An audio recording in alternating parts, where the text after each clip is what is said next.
Hi guys, Mike Lesko here from Project Spark, here with technical art lead Rusty McClellan. Hey, what's up, guys? McClellan. It's good Russian name, right? Yes, exactly.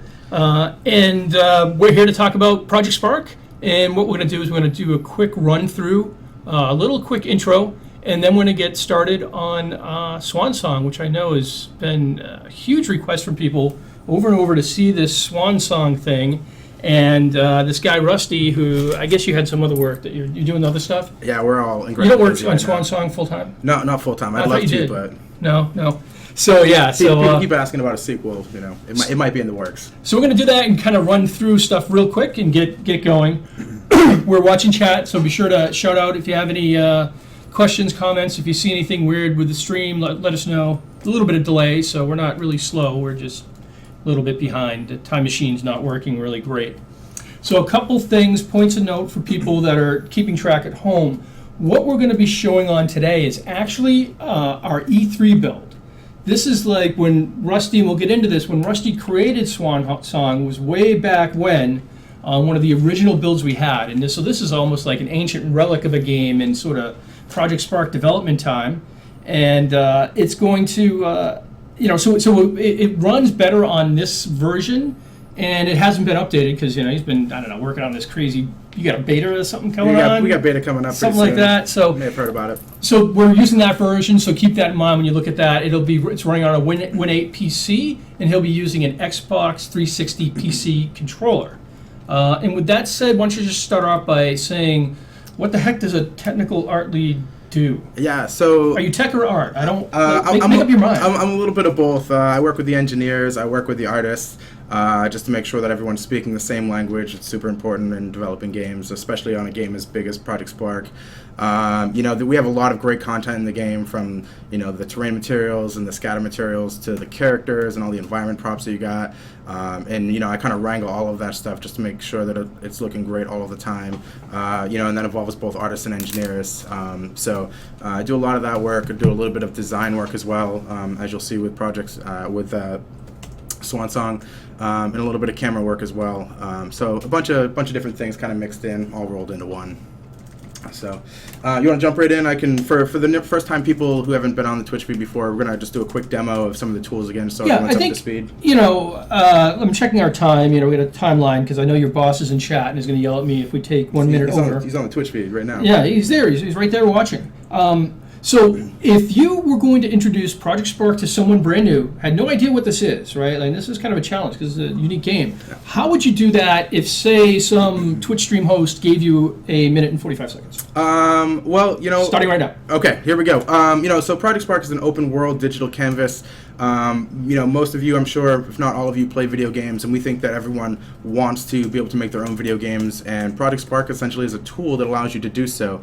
It allows you to make genres, many different genres of games, has a wide variety of art assets that allow you to bring these worlds to life. So I'm just going to jump in and just show you some of these tools real quick. I'm going to start off by painting materials here. You can see we have many different materials. We can sculpt. We can jump into the sculpt tool and quickly start modifying the terrain, all very quickly. We have a biome tool that allows people to place down various full pieces of the biome that you're working with. Many different biomes. You can switch over to Arctic real quick if you wanted to. We have a character in the game. You can see all these various props, and so just in a couple of seconds we can put down a number of things in the world. There's a visual component of Project Spark that allows people to quickly jump in, make the games that they want. We also have a great brain editor. I'm sure you guys have seen a lot of this. This allows you to program, essentially. Again, tech art, game development is a mixture of both art and technology, and Project Spark essentially allows you to make the art in the game, and then also allows you to program it so you can bring those games to life. And I think you guys have probably gone over the brain editor a number of times. I'm sure we'll jump into that a little bit later for Swansong. But that's essentially our game, and essentially is an open world digital canvas that allows gamers to make games that they play, that they love, and that they're inspired by. Nice. So, what do you guys think? We're gonna score people on how their intros are. So on a scale of 1 to 10, how good was Rusty's quick intro? This will be part of his review. Hold on, Andy's there, right? Andy, make sure this is part of his review. So 11. Oh, good. 6, 5. Well, there's some 10s. Ooh. 20s. It's not looking too bad. No. 27 and a half. Arasildi just broke the scale with Nice. 27 and a half. That's it. You got 9,000 in here, a couple of them. See, now you've ruined. This is why we cannot have nice things, guys. Yeah, exactly. All right, so do you guys want to get into Swansong? You want us to go in and see this? Or we can show something else. We can talk about sports. Are you a big sports guy? Yeah, love sports, love all things. We can talk about sports instead if you guys want. Go Seahawks. You know, politics. I guess there's some sort of politics stuff going on. Something's going on. Who has time to follow this stuff? I know. I'm just working on Swansong all the time. I don't have the time. I just play Swansong all the time. It's just Yeah. really crazy. So, okay. Yeah, so why don't we go let's ahead jump and jump in and see.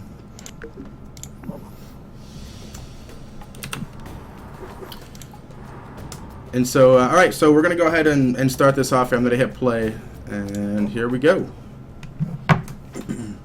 So, tell me, why did you start making this? Give me the backstory. So, I've been playing video games for quite a long time. I have a lot of influences of the games that I love to play.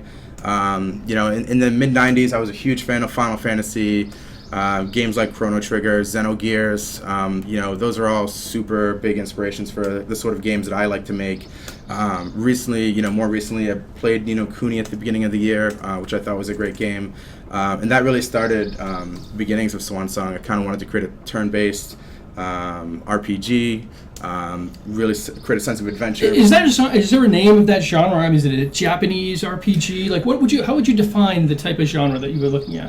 Turn-based RPG, I think, is a good way of looking at it. I think, a lot of people look at RPGs from the 90s and they JRPG, Phoenix Wolf says. Chrono Trigger, yeah, huge fan of those games. The 90s were a great time for that. It's kind of died out a little bit over the last decade. So, I think Project Spark is a great way for people who are interested in that genre to come in and make games like Swansong.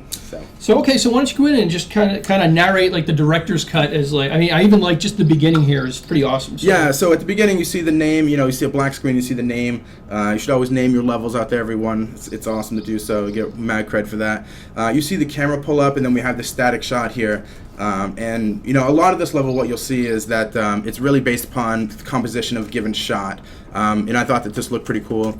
You also give the ability for the player to slightly look around a little bit. Just a little control over the camera really helps the presentation. I'm just going to jump in and start moving around here. The game's very simple at the beginning. All you can do is just move around in the world. Very simple mechanics. You're going to walk up to this guy here. You can see that he has some text on screen. He's like, hey, you probably should grab a sword, some food. That is a trigger in the game. I'm sure you guys have seen various triggers. Talking to that guy triggers the highlighting of these objects, so you know to go over and pick them up.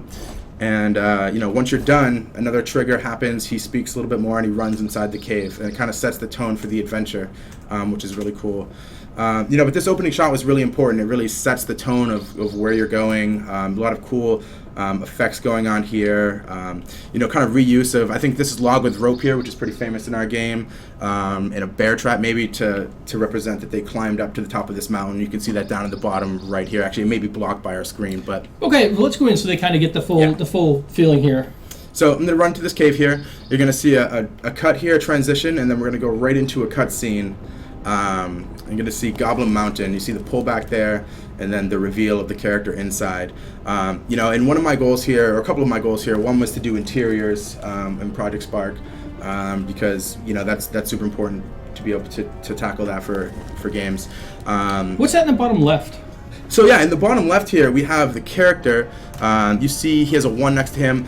Most people are going to think that that's level 1. They'd be totally correct. And then the other number here is keys. You see a little key icon behind it, and that represents how many keys you'll have. And so that, there's a number of kind of locked doors throughout the level. Okay, cool. So, I'm just going to start moving through here. Yeah. So I just want to let you guys know, this kind of corridor was one of the first things that I experimented with in Project Spark, or for Swansong.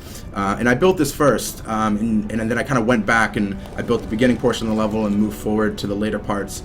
And I just wanted to let you guys know, when you're thinking about building these levels, it doesn't always have to be linear. Start with an idea that you want, like building an interior of a mountain, and then kind of move forward from there and just build out your level. I'm going to walk forward here a little bit. You can see there's a hands-on cutscene here.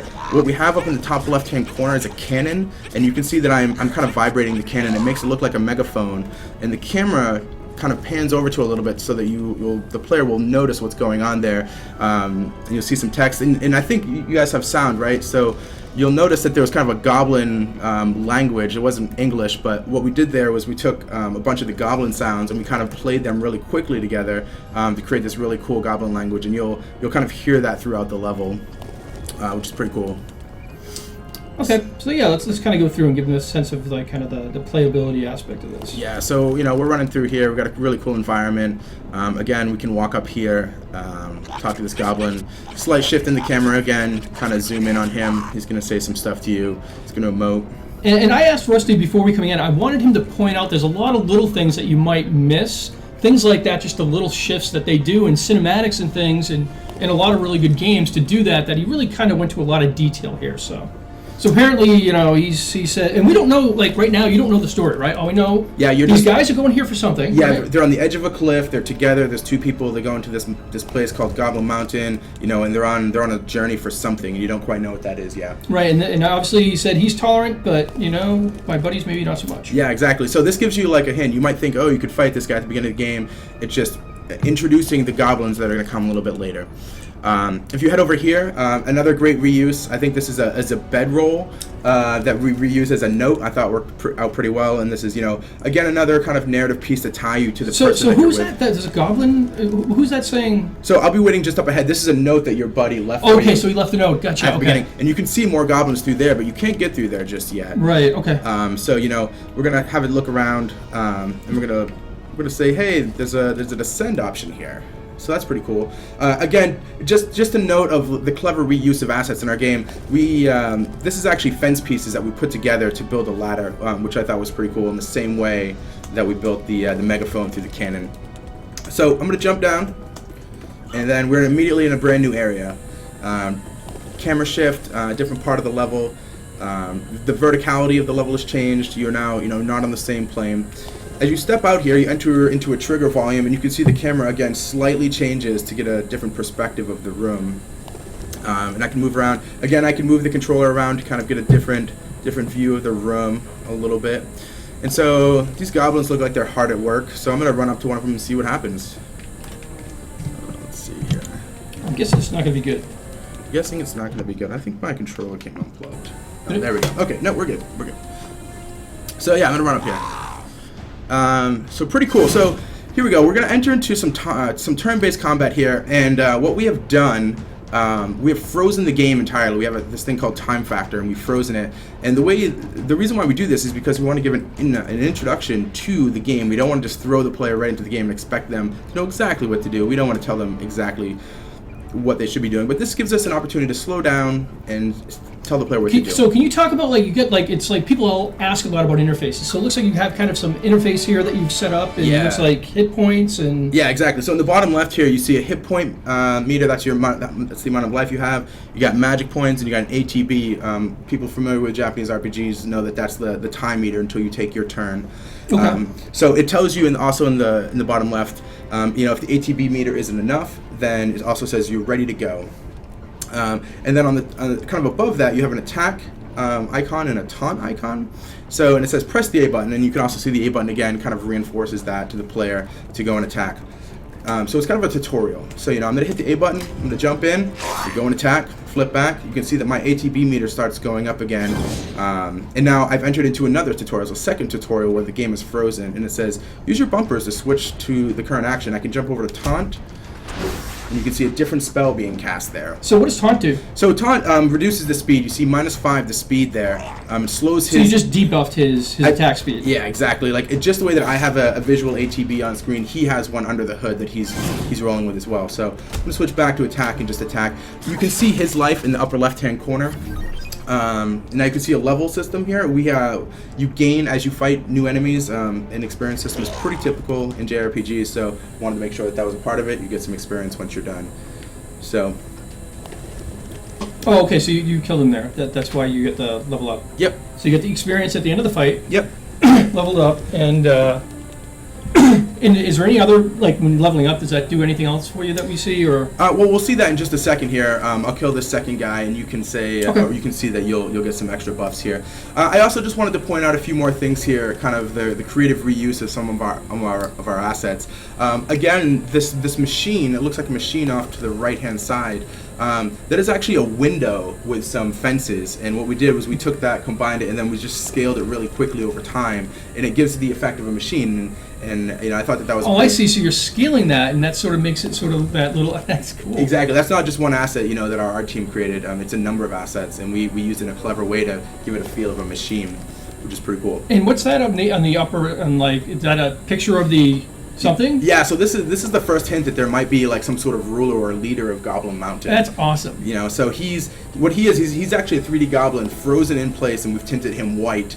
And then we put a picture frame around him to make it look like a picture, which I thought was pretty cool. That's pretty awesome, actually. We'll see a little bit more of that too later on in the level. So sorry, that's just cool. Yep. And so you can see here again, these guys later on in the level, they'll start approaching you very quickly. These guys are just like, hey, stay away. I don't want you to come near this machine. I got work to do.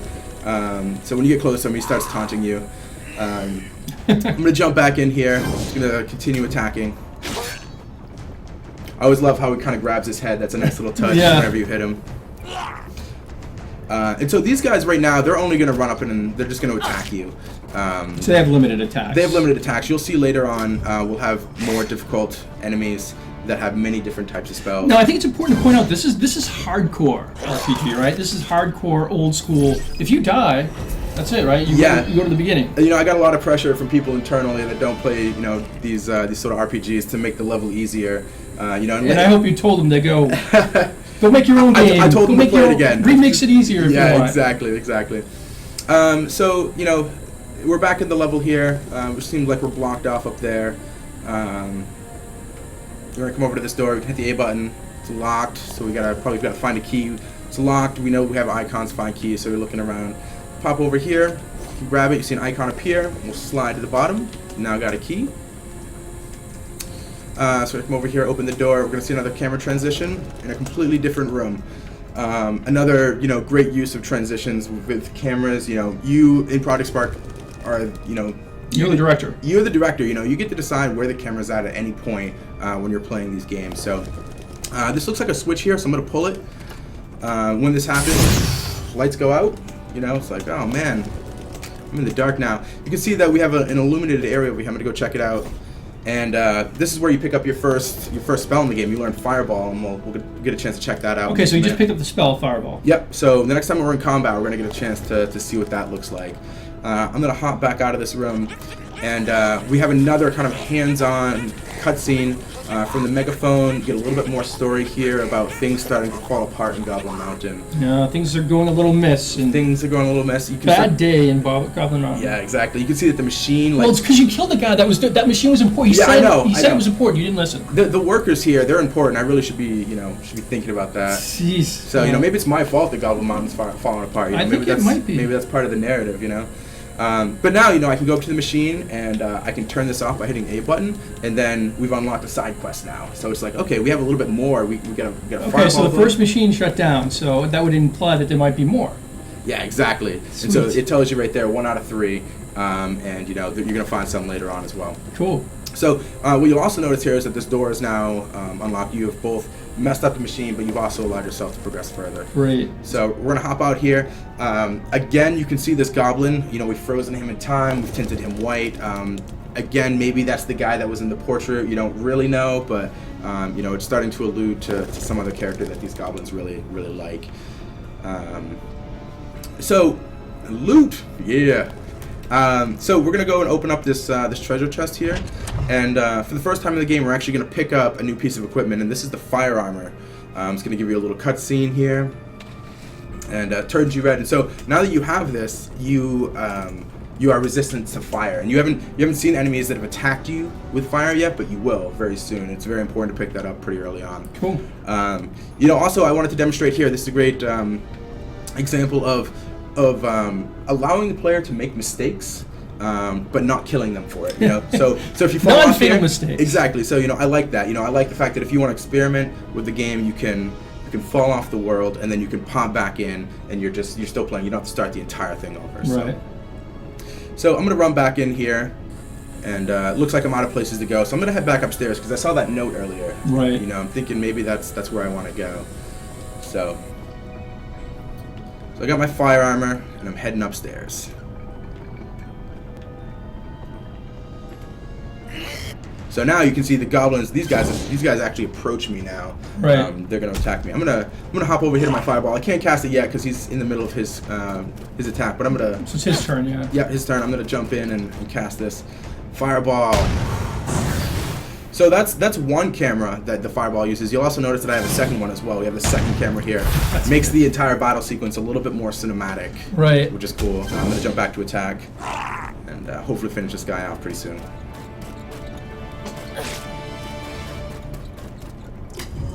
Well, hopefully people get in beta and make it even better. Yeah, I'm sure you guys are gonna create way better levels than Swansong in beta. It's the game's come so far. So, you know, again, we're entering into this new area here. You know, some nice lighting. It seems kind of, you know, a little eerie, a little moody. Got some, you know, you've kind of seen this spark effect kind of throughout the level. Another indication maybe that things are starting to fall apart. Right. You know, you see the wheels turning and the sparks going. You know, so maybe not all the things are right in Goblin Mountain. Some sort of Goblin Mountain shutdown going on. Yeah, exactly. Good reference. So I'm gonna head over here now. You can see another cutscene. You get another hands-on cutscene here where the megaphone's talking to you. You know, this head guy who's giving out orders now, you know, he's starting to say, oh, there's something wrong here, you know, be on the lookout. And so this is the first time that you notice a red goblin in the world, so it kind of that, you know, is supposed to indicate that he's a little bit different, and you'll see that there's a good reason why I picked up And that. I saw the chest over there. I was like, oh. Yeah, I'm going to definitely get over to the chest in a second. Unless he kills you. Unless he kills me, yeah, I could totally die here. This is not an easy adventure. We actually were testing it. Yeah, I needed to make I sure was that talking with him and distracted him to get killed. Yeah, I need to make sure that I can get to the level. So you see here, now he's starting to cast his own spells. It's not just attacking anymore, and that does a little bit more damage to me. You can see there the screen flickered white, and there's a random chance that you can do a critical attack. That's awesome. Yeah, so it's pretty cool. So, you know, you have like a luck component. You can see here, this is your magic attack and your health, and you can see that goes up every time that you level up, which is pretty cool. Nice. Once you go back into the combat screen again, you'll see that I have a little bit more health, a little bit more magic. I do a little bit more damage. I'm going to head over to this chest. Boom, another key. Sweet. So there's another guy over there. I'm running a little low on health. I'm gonna leave that dude there. I'm gonna head in here.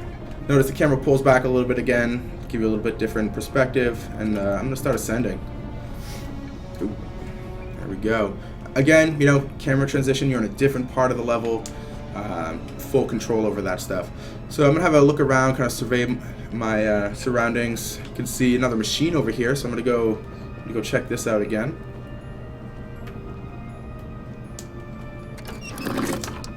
Second of 3 machines shut down. Side quest continues. So, okay, so we got a guy over here. We got a red dude guarding this door. Seems like we got a door over there we can't get through. And another dude here. I'm gonna head this way. Seems pretty cool. So, as I walk into here, you know, I wanted to do interiors in the game, but I also kind of wanted to do exteriors in the level as well, and then also kind of partial interior areas. So as I walk out here, you can see the camera will pull back, and we kind of got this, you know, we're still inside, but, you know, the moonlight's kind of pouring in a little bit. You know, awesome. Again, just a change, nice little change of environment as we move forward in the level. So, you know, again, you know, just like that first shot, you know, I was thinking about composition. What is it going to look like when the player's not moving around? Is it going to look sweet? And this is another one of those shots, you know, if you don't have your hands on the controller, this is a really cool shot. I think it's composed pretty well, and, you know, it just helps. And that backdrop, is that night, or what was, I mean, did you make that custom, or how did you do that? No, we have a number of different kind of skyboxes in our game that people can choose from. The level's pretty dark, so I chose to go with a night backdrop. I think that's night. Okay, cool. So yeah, I chose that. It just kind of fit the color palette of the level pretty well. So here we go. Here's something a little bit different. You know, camera switches over, and now we have 2 guys. We got a green guy and a red guy, and it's the first time that we've seen more than one enemy on screen. So I'm gonna run up here, And as soon as we get to this, you can see that we have another tutorial. You have more hit points. We got more hit points down here. We got more MP, and the game's frozen again. I can sit here all day and kind of think about what I want to do. This time it's telling me the trigger button is to change targets. So if I do this, I can just kind of switch back and forth between these guys. And now the battle gets a little bit more hard. It's a little bit more strategic. And I got 2 guys attacking me, so it's a good thing I just leveled, because this is going to get a little more difficult from here on out. We'll see if this works out. Is this where you died last? No, I think it was... No, it was a little bit further on the level, but hopefully we can get through this and see most of it. But again, kind of now you're working with a guy that he does normal damage, and then you have a guy who's doing fire damage, and so you really have to think about what's your strategy for which guys you're going to kill first, who's going to be more dangerous over the long term. And you can see, like, during just this battle with 2 guys, my life is almost down to half, so you need to be really strategic about kind of these guys that you bump into, because I don't know if you've noticed so far, but a lot of the guys, you don't have to fight, and you may want to fight at some point to get levels, but you should really be thinking about kind of when and where to pick your battles. Be goal oriented is what you're saying. Yeah, exactly. So I'm just going to keep attacking this guy until he's dead. Hopefully it's just one more hit. Nope, I think he's going to get one more in.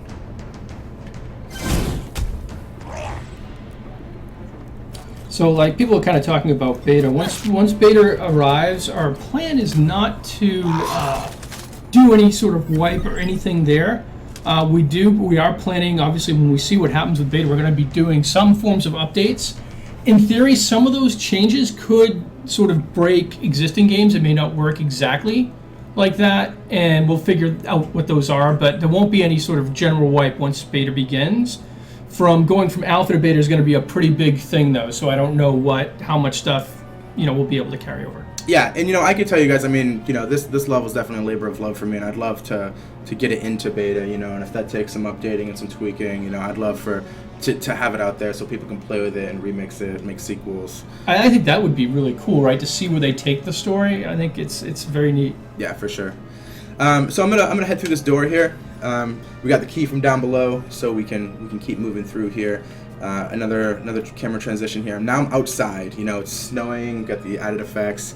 So we've seen interior, partial exterior. Now we're outside. And again, always kind of thinking about what kind of composition you're going to get. And so again here, this area here leads back into one of the earlier things that we were talking about with the Goblin King, maybe, or the picture or the statue. Right. We see these guys. We're using a play emote here, which I think you guys are probably pretty familiar with. And they're playing the oh man, I don't even know what that is. That might be the Goblin dance emote. But I thought it looks like they're worshiping the statue there. Yeah, exactly. So I thought that was pretty effective. And that's again, very cool. Just reuse of all the things that you can do in Project Spark. So those guys up there, they seem like they're busy, doing their thing. I'm gonna run up to this guy and see if I can. Oh, we got a bug there. I don't know what that was all about. I'm running back. I have no idea what's going on here. Bug in the game. It's not perfect. Well, who made this thing? Yeah, I know. I'm gonna give you his home address so you can go talk to him. Yeah, actually, I think that bug actually helped me out, which is cool. Well, yeah, you're looking a little. Can't be perfect all the time. At least I think it'll be funny if you die. You die in your own level. If I die, I know. I've had people beat my level. I feel like I should be able to get through it. Oh, and I missed my opportunity there, probably just by a few points. So I'm gonna investigate this thing here. You can see another Goblin book has been acquired. You can learn heal, and that's going to be crucial, right? Because I'm low on hit points here. I didn't get that level. People were asking about how do you heal yourself, so there you go. You get a spell. Yeah. So now you have a spell, and you can heal it. So you don't have it right away. At first, you got to think about who to attack when. Now I have a little more leniency. I got this heal spell that I can use. I had initial plans to kind of be able to come up here and do something with these guys. They're kind of just a showpiece right now. But, right. Yeah, that was pretty cool. I'm going to head over here. Hopefully this guy doesn't kill me. Hopefully. We'll see here. And then head over to heal. You can see another different camera view, new use of effects. Okay, great. So there's your hero spell. You got some more hit points here. I should be okay for this battle. Of course, but that was your turn, so now he gets to attack you, yeah. Yeah, but I think I should be okay now, and I got a level coming up. So that'll kind of reset my HP and my MP for. So it next resets battle. when you level up. Yep, you get Sweet. little. It's a difficult game, but there are some things that I give to the player, to make it a little bit easier when things do go well. So there we go. We got a level, more hit points. You can see the progress bar starting to go up a little bit more slowly. You may have to do a little more battle. So, the balancing out the game was a really kind of challenging part, making it difficult enough where it's interesting, but not just completely destroying the player. That's super important to RPGs for sure. So now, here we go, back in the same room that I started in when I came up the elevator, which I think is cool because, people like being like, oh, that really connects around to this other area, and it really gives them a sense of place, Like they kind of like, you can see the fan maps of what this looks like posted online and stuff as people kind of make the whole connections. Yeah, exactly. So I can see that triggering that switch has now opened this door over here, so I'm going to come over and start battling this guy.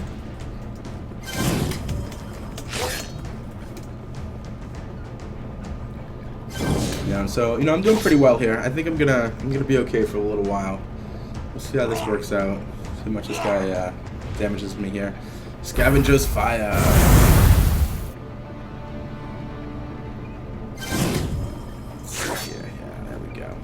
He's getting down there. I'm gonna save my magic points. I got a feeling I'm gonna need to heal a little bit more later on. And this is something you created in your spare time too. This wasn't like. So actually, can we address this question right here? So he's asking about Infinite Worlds, which is a new feature that you guys just saw come online. Yeah, this is well before that. Yeah, this is well before Infinite Worlds. This was based on I think it was our largest world, which was pretty big at the time. We thought so. Yeah, I thought so. And we can actually take you out once we're done here. We'll take you out I want and to show them how it's constructed. That's very cool, and how much room you still had on the initial little area we had. For games. I think it was only a third of the level that was used to make this entire level here. So are you teleporting? Like, how is the transitioning happening? People are asking. Yeah, so the part of the level is linear, where the terrain is actually linked, and then there are other parts where you're actually teleporting the player around from point to point. Okay, cool. And sometimes it's great to kind of have that gray boxed out and to have the entire thing planned. But with Project Spark, because the worlds are so big, you don't have to do that. You can teleport around all that you want to kind of give the player the experience. Right. Sweet. Yeah. So Infinite Worlds, like with Infinite Worlds, I mean, Swansong, you could make 25 Swansongs in one level, and then with level linking, we got, it's just pretty much infinite. So you've gotten 2 machines now? 2 machines. Yep. So he's getting 2 of them, and so there's the third yet to get. It was really quick. I was probably talking when that happened. So here we go. We can trigger another little cutscene here. This is supposed to be a pretty cool moment. You can see this is actually, I think this is a coin. I think this is what that is. It looks like the coin. Yeah, it's used it as a door that slides open, which is pretty cool. And here we have a new enemy type here. Yeah, he looks. I can't remember what I called this guy. He's gonna start running at me. Goblin Warrior. So again, at the beginning here, it's gonna say Goblin Bruisers can cast Firebomb. You click and hold the A button to block the attack. So we have a new mechanic here. That's neat. So he's gonna cast Scavenger's Fire because he can do that. But he also has this other spell called Firebomb, and he throws it, and there's now a timing element that plays into the game where when he does this Firebomb spell, you have to hold the A button for a certain amount of time to block it, and it drains mana as you do it. So it's not just turn-based anymore. There's a timing element that goes into how. Now, is it random? Is he playing? Did you code him to go Scavenger Fire, something else, or is he randomly picking? No. So these guys right now, they have 3 different attack states that they can go through. They can either say attack with Scavenger Fire, or attack with Firebomb. And I'm actually going to kill this guy before he gets a chance to do that, because it's pretty devastating when he does. Okay. So. Yeah, it's totally just random. That is awesome. That's so cool. You don't know what each battle's going to be like. Exactly, and so as more enemies that you start encountering, it just becomes more difficult. Again, another transition. I thought this was a pretty cool shot, kind of a shot from the outside this time, looking in. Really kind of gives the level cohesive feel. You're kind of in this place. Investigate, and then I learned Banish. And so this is going to tell me I've discovered all the spell books on Goblin Mountain now. For this particular zone called Goblin Mountain, there are 5 spells, and I have them all now. And so Banish is a super cool spell that I'll try a little bit later on. So I'm going to head back through here. And now I can see that as I head back through, once I've acquired that spell book, that door over there has now opened up. So now here, this part coming up is pretty tricky. You can see kind of at the end of this hall down here, there's actually 3 guys waiting for me down here. And so, you know, it's always at this point that I think, do I go back and fight the guys that, you know, were in the past and try to level up, or do I try to take these guys out? If I die, I die. Let's jump in and try it out. Let's jump in and try it out. So we're on this guy, kind of hope you do. So I think that would be cool. Yeah. So intruder on detected on level 2. These guys know about me now. I'm in here. Another, you know, cutscene, a little more narrative in the story. Yeah, they know something awesome is out here, so they're, you know, they're guarding it. They're taunting me. So I'm gonna come over here, see if I can. Yeah, I got all 3 of them now. I'm gonna use banish on this dude. Cast a spell. Done. Immediate death. Let's see if I can. See if I can win this battle. It's gonna be close. I got 48 hit points here. That banish spell is awesome because it's a one-hit kill. Just do away with enemies. But you know, we'll see if I have enough mana to pull off the rest.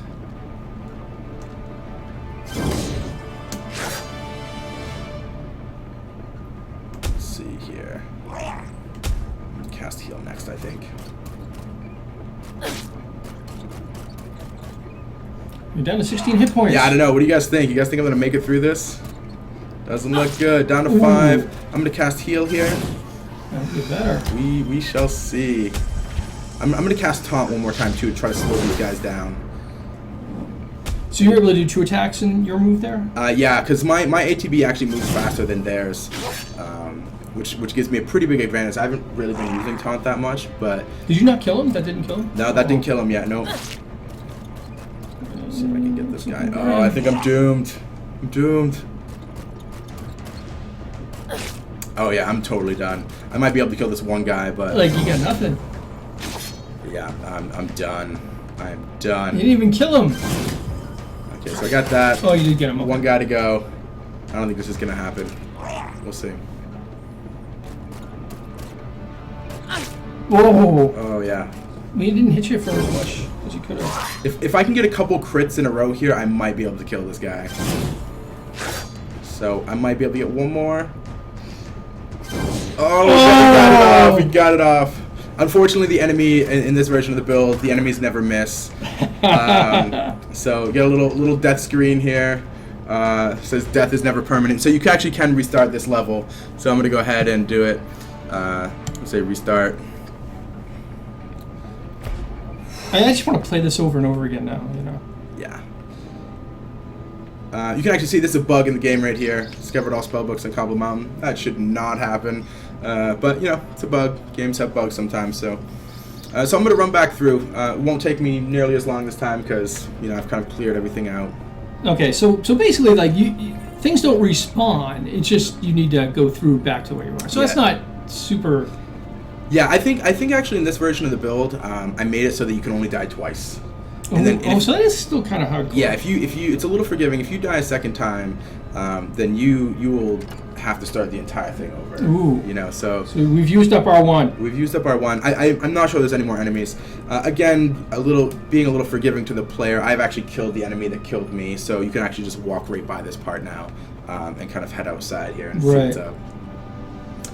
So we're getting to the end. That's kind of cool. I like that. That was really neat. We're getting to the end here. You can see our partner over there, the guy at the very beginning of the game. Yeah, where's he been the whole time? He's been fighting everything. He's off eating lunch or something. Yeah, exactly. Eating lunch, you know, jumping around these guys, fighting no one. You can see our third machine is here. We finally found the third of 3 machines. Third of 3 machines shut down, and it's going to tell us all the machines have been shut down. So the side quest has been completed, which is pretty cool. And it's cool. Like, you don't over-explain. Like, what does it mean? I don't know. Like, you know. Yeah, exactly. You know, I mean, you know, game design, you know, it's okay to leave some things ambiguous sometimes. You know, you don't have to be so obtuse. It makes it feel, to me, it makes it feel like this is part of a bigger story and universe, right? Like, there's just all this stuff going on. It's like, hey, yeah, this is what, like, when you see a movie and it starts, and, like, they don't just say, hey, here's what happened. Yeah. You just see the scene, you're like, hey, wait, what's going on? I totally get this feeling from this. Yeah, you know, and you see Goblin Mountain, the text on the screen earlier, so there may be other zones later on. Yeah. You know. So, so there's my partner. I'm not gonna go up there quite yet. You can, if you come over here, you can actually see down there. You can kind of see it. That's the opening area of the game where you started. So he's sightseeing before finishing things up. I see. Yeah, exactly. So I think it's always cool to be able to kind of look back at where you came from. Yeah, that's very cool. Cool little mechanic. If it's a nice little Easter egg if you are, kind of exploring a little bit. I'm gonna step up here. Sure looks like a long ways to the bottom. We've come so far. So there must be something we can do. So you can see here, we're starting to see the limitations of, not using infinite worlds here. If you look off to the right here, you can see the edge of the world here. But I don't know. It looks like it's water, and it kind of looks like it's water. I thought it was like, hey, there's fog, there's water. I can't see beyond that, and cool. So what I see, like, there's an A button there. Yeah. So now if I hit the A button. Well, don't say it. Let's just see what happens. Yeah. Let's see what happens here. So I'm gonna transform you into a bird here. You have some control over the camera, and he's gonna go over to this house. Turn back in, and then it's at this point, pretty much the end of the game happens. I kind of wanted to leave it a little bit open, like what does that mean? And then also, it's a call to the people in the community to take this and say, build the next level, remix this. What is this adventure about?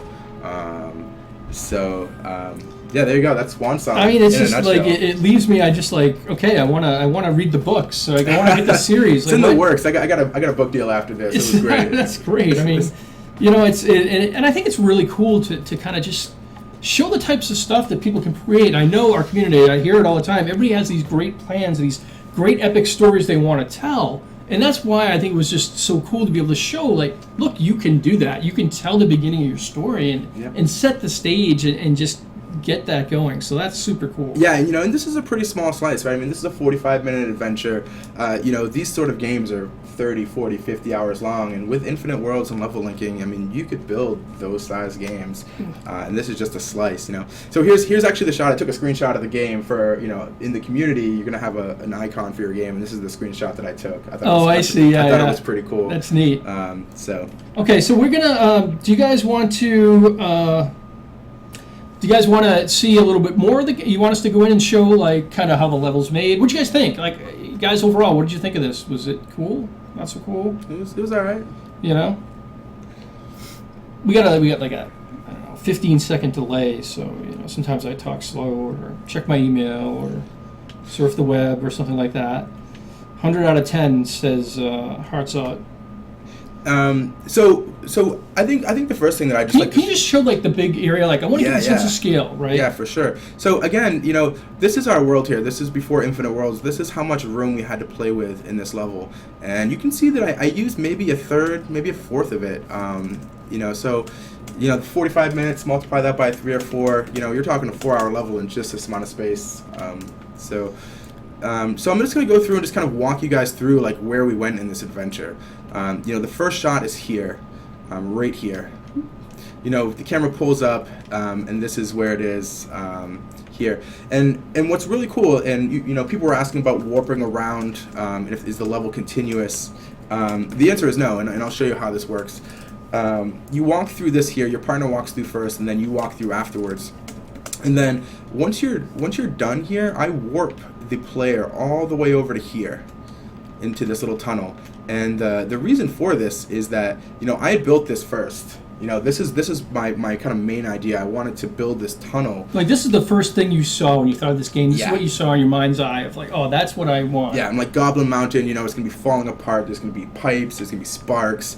It's gonna be really close interiors. We're gonna see like the grass kind of overgrowing the wooden sideboards.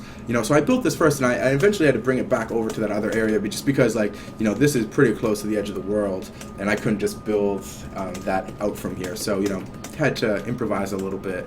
So we come down through here. Later on we go that way, and then before that though we jump down that ladder. And again I warp you, and it's a very quick warp, but we warp you instantaneously over to here. This is where you fall down, and you get the shot of this room here. So you get this. This room over here actually is continuous. You can see this here. This part outside is also continuous as well. You can see this familiar shot from earlier in the level, which is pretty cool. So we'll keep walking through here. What are the spheres people keep asking? Like the sphere that's right here? Or, just all these. Yeah. Yeah. So these are essentially detection spheres. We have a number of different So detection sensors. Yeah, exactly. We have trigger volumes in our game. We have sensors, and we have kind of eye sensors that are cone shaped. When I think about video games, I think about something triggering something else. Right. And that's a lot of just what this level is. When you get close to this ladder and you hit the A button, very simple code to write. Then jump up, switch your camera, put your player in a new place. So a lot of those circles, if you pull back, you can see they render through everything. A lot of those are just, saying, when my character is in here and something happens, then trigger the next event in the story. What I really like is just how you've used. I mean, there's plenty of. You could do a lot more of this. There's plenty of unused space here. Yeah. So this is one of the things like before we announced Infinite Worlds, and we didn't announce it because we wanted to make sure it was actually Big World was actually going to work. That all the stuff we thought, we had ideas, but we're like, well, let's make sure it's working before we promise it. We were looking and people were like, well, what's the size? And we were saying, look, you can put plenty amount of gameplay into the existing size. And this was a real good example of why. And you just look at, as he zooms around, how much stuff, we saw how much he just played, and it's like a little area. He really kind of put it in, and things are nestled underneath each other. And yeah, I was going for a really compact experience, so it was kind of good for me because, I didn't want a sprawling Skyrim or GTA style game. Right. You want it to be, feel very close quarters. So that helped me along the way. The fact that I didn't want to do this big sprawling adventure with big vistas.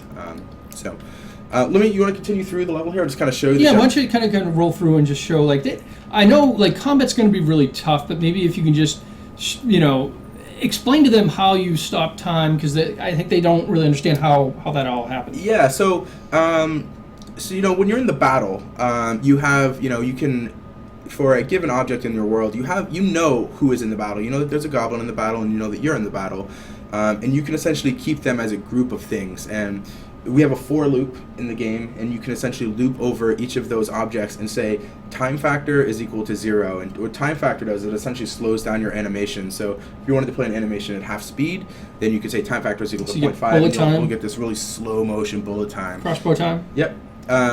Exactly.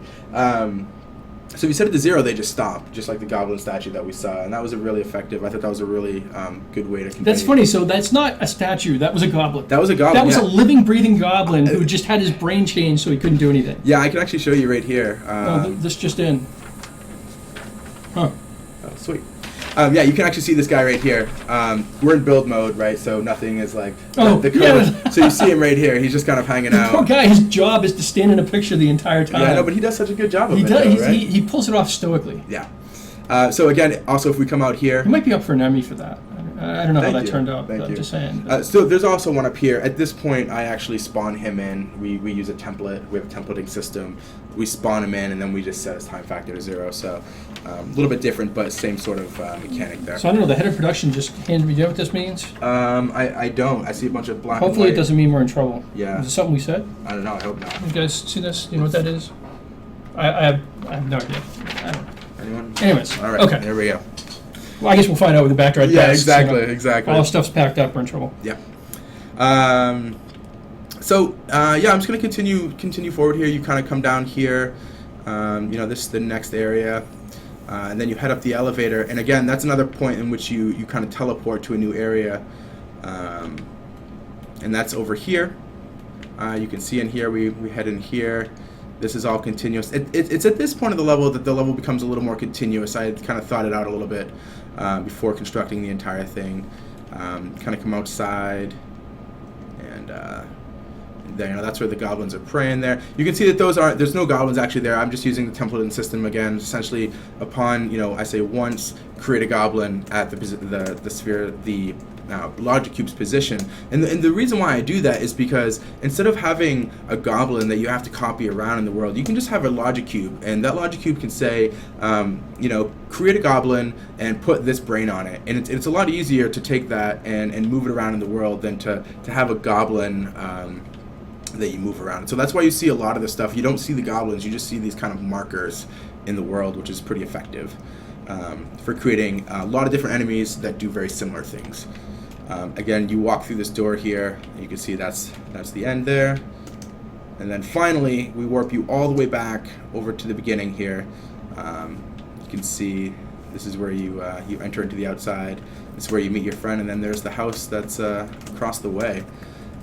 So, that's kind of a little walkthrough through, the area and the terrain that was used to generate the game. So. I really like the bird effect at the end. When I first saw that, I was just like, wow, that is so cool. Because who would have expected? And it's just like, now, like, what does this mean? Like, what like? Yeah, and you it also, you may think like, well, he didn't like pick up anything. Like, did he have this power all along and he wasn't using it? Did it just happen? Is it something that gained? Like, what is the more? That's where I want to know more, Rusty. I want to know. Yeah, I know. I was hoping, that the bird element, becoming a bird, that was going to allow me to create new gameplay mechanics in the next section. I had some stuff planned for that. See, now we see the behind the scenes of what was going to happen. But we didn't get there. If you guys want to take the level, hopefully it gets out in beta. You want to take the level and introduce that, turning into a bird, being a druid, and having that power. For the sequel, I would love to see that. I think that would be super cool. Anything else you guys want to hear about? I mean, I think we've got a few more minutes left, right? Yeah. So, any other questions that we can answer for you guys? I'd love to just dig into. So, how did you do the leveling? I think the leveling system. If you could just give a brief overview of that. Yeah, for sure. I think that this is the leveling cube here. Yeah. So this is essentially where I keep all of the leveling data, and essentially, you can see on the first page here, the character is always checking on this logic cube to see, it's comparing its current XP versus this page's XP. When it becomes greater, then what happens is this thing says, hey, you've reached the next level, and I'm going to switch to the next page.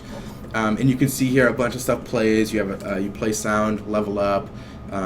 You get a certain amount of level up health. Right now I've hard coded it to be 7. Once you reach level 2, you get 7 more hit points. You could make this be random if you wanted to go in and remix it. You could make that different.